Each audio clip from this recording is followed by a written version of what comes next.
Midnight শোয়ের তাণ্ডব চলবে এবার। মিডনাইট শো ঝড় উঠবে এবার। Hey guys, welcome to my channel. আমি মহারাজার। এখন আমরা কথা বলবো হচ্ছে মেগাস্টার শাকিব খানের তাণ্ডবের ঝড় এবার ফাইনালি মিডনাইট শোতে পরিণত হয়েছে।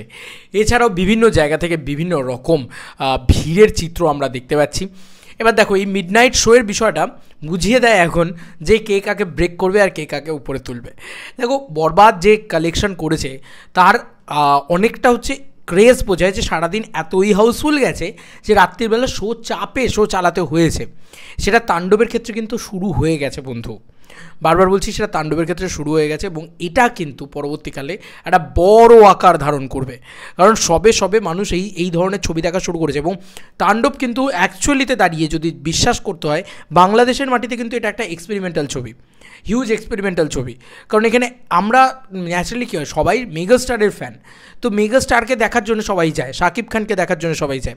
এই ছবিটা, গোটা ছবিটাই মেগাস্টারের ছবি, কিন্তু বুঝতে হবে এখানে সিয়ামের ছোট্ট একটা রোল, নিশোর একটা রোল, এটা কিন্তু বাংলাদেশের জন্য একটা এক্সপেরিমেন্টাল বিষয়। ঠিক আছে, তারা কীভাবে দেখছে, তারা কীভাবে করছে, সেটাও একটা বিষয়।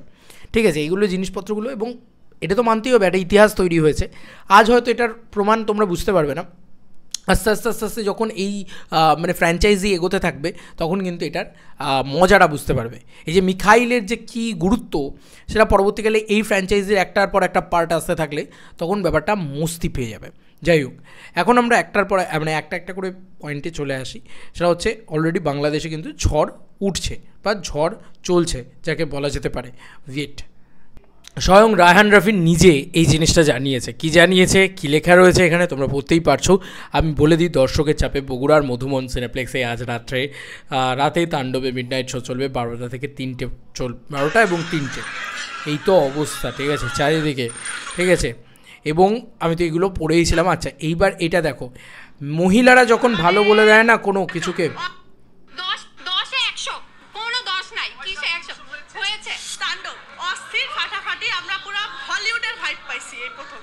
মানে কি বলবো, জাস্ট মাইন্ড ব্লোয়িং, টুইস্টের উপরে টুইস্ট।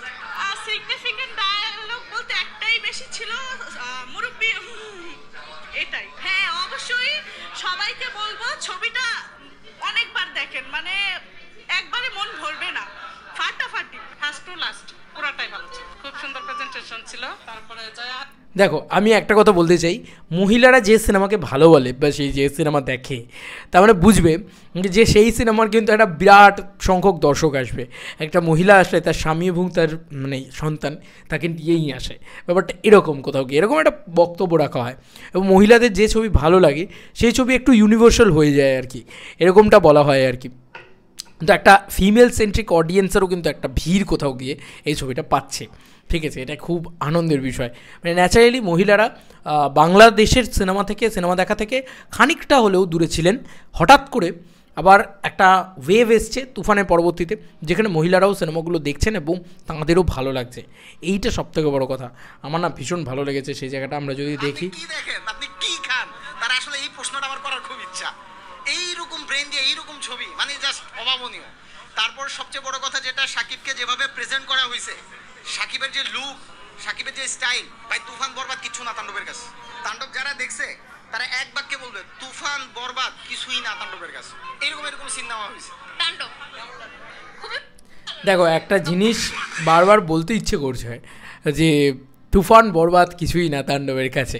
এই কথাটা যখন শুনছি, দেখো তুফানের থেকে তো বরবাদ বেটার হয়েছে। এবং আমি মানে একদম মন থেকে মানে অনেস্টলি বলছি, বরবাদ একটা বেস্ট কমার্শিয়াল সিনেমা হয়েছে, তাই ওরকম ব্যবসা করতে পেরেছে। এবং বারবার এই কথাটা মেনশন করে দিচ্ছি, বরবাদ কিন্তু সত্যিই ভাই দুই বাংলার অন্যতম শ্রেষ্ঠ কমার্শিয়াল সিনেমা হয়েছে।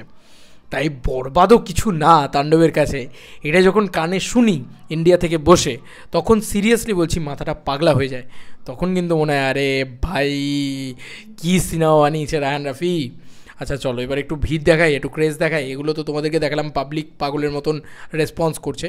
এছাড়াও হাউসফুলের চিত্র তোমাদেরকে দেখাই। এটা হচ্ছে হাউসফুল শাপলা সিনেমা শ্রীপুর। ইয়েস, এই হচ্ছে তার চিত্র। এই চিত্রটা দেখো, এইগুলো হচ্ছে তার চিত্র। কি পরিমাণে মানুষ তাণ্ডব দেখছে। দেখো, একটা সিটও ফাঁকা নেই, এরকম একটা পরিস্থিতিতে মানুষ বসে তাণ্ডব দেখছে। তো এই ঈদে এই উৎসবটা হবে না, এটা তো হতে পারে না। এছাড়াও বিভিন্ন চিত্র আমি দেখলাম চারিদিক থেকে আসছে, যেগুলো মানে খালি গায়ে বসে মেগাস্টারের জন্য তারা তাণ্ডব দেখছে। তো এই যে বলে না যে একটা কথা বলেছিল বরবাদের সময় শাকিব খান, যে গুলশান থেকে গুলিস্তান সবাই দেখছে সিনেমাটা। তো এই ক্ষেত্রে আমি দ্বিতীয় দিনেই এই কথাটা বলতে পারি যে গুলশান থেকে গুলিস্তান সত্যিই সবাই হয়তো এই সিনেমাটা দেখছে, এবং কেউ কেউ 72 কিলোমিটার দূরে গিয়ে গিয়ে সিনেমাটা দেখছে। এরকমও আমি বাংলা চলচ্চিত্র জগতে এরকম লেখাও পড়লাম যে যারা 72 কিলোমিটার, হ্যাঁ তুমি ঠিকই শুনছো, 72 কিলোমিটার দূরে গিয়ে গিয়ে সিনেমা দেখছে। আমি এখন এক্স্যাক্টলি পোস্টটাও খুঁজে পাচ্ছি না, বাট মানে এখানেই ছিল আর কি পোস্টটা, যেখানে 72 কিলোমিটার দূরে গিয়ে গিয়ে মানুষ সিনেমাটা দেখছে। তুমি বুঝতে পারছো বাড়ি থেকে। তো ভাই হল তৈরি করো, আর কিছু বলার নেই। ইন্ডাস্ট্রি গ্রো করে গেছে, এরকম একটা ইন্ডাস্ট্রি হিট আবারও আসতে চলেছে মনে হচ্ছে। তো দেখা যাক কী হয়। তোমাদের আর কি মতামত এন্টায়ার ভিডিওটাকে নিয়ে জানিও কমেন্ট সেকশনে। উপায় দেবে যারা বাংলাদেশে থাকো তারা তো আমাদের থেকে আরও বেটার জানবে।